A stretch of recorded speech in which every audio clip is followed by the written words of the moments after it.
if I had to pick one person, it would be Peter, because he was in my life all my life. Perry Como was on, and I just would not, and they were my favorite, you know, and he was my favorite. And then to meet him and work with him and then become his assistant was just like kind of overwhelming.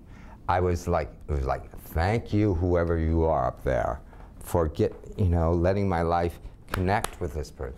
And out of all of them, he's the one I miss the most. And I guess if I modeled myself after anyone, it would be Peter, because Peter just loved to dance. It was as pure as that. And once when we were doing Irene, and I'm like dragging my butt in and going, oh God.